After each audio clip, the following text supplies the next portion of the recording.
వాడినమా ఒక చిన్న కథ. మన గ్రామంలోని చెరువు దగ్గరికి వెళ్తున్న ప్రతి మార్గం ఒక కథను మోస్తుంది. అలాంటి మార్గంలోనే ప్రతిరోజూ కనిపించే ఇద్దరు వ్యక్తులు, వదిన లత మరియు మరిది రఘు. లత పెళ్లి అయి 2 సంవత్సరాలు అవుతున్నా, భర్త రాజు పట్టణంలో ఉద్యోగం చేస్తూ ఉండటంతో, అత్తమామలతో పాటు ఆమె ఇంట్లోనే ఉండేది. ఇంటి పనుల్లో బిజీగా ఉండే లత, రఘును చిన్నప్పటి నుండి చూస్తున్న కాబట్టి అతనిపట్ల ప్రత్యేకమైన ప్రేమ ఉండేది. రఘు ఇంట్లోనే ఇంటర్మీడియట్ చదువుతున్నాడు. అల్లరి, నవ్వులు, ఆటవికాలు ఇవన్నీ ఇంటికి ప్రాణం పోసేవి. కాని అతనిలో ఉన్న మంచితనాన్ని, బాధ్యతను అసలు ఎవరూ గుర్తించరు.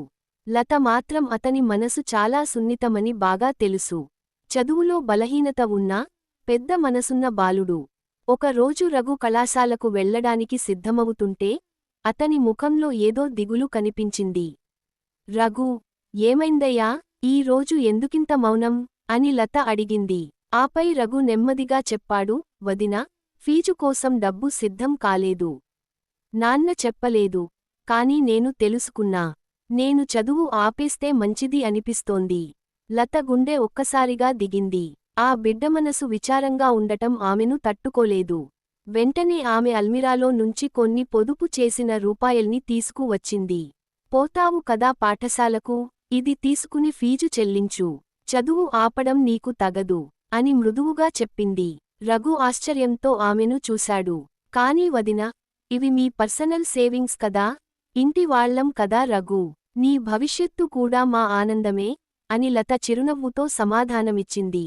రఘు కళ్లలో నీళ్లు మెదలయ్యాయి. మీరు మా ఇంటికి వచ్చాక మా అదృష్టమే పెరిగింది వదినా అని చెప్పి ఆమె పాదాలను తాకాడు. ఆ రోజు నుంచి రఘు జీవితంలో మార్పు వచ్చింది. మరింత కష్టపడి చదవడం మొదలుపెట్టాడు. తన మొదటి ర్యాంక్ సాధించిన రోజున సర్టిఫికేట్ను ఎవరికంటే ముందుగా వదినకు చూపించాడు. లత హర్షంతో కన్నీళ్లు పెట్టుకుంది. ఇది నీ ప్రేమ, నమ్మకం వల్లే వదినా అని రఘు అన్నాడు.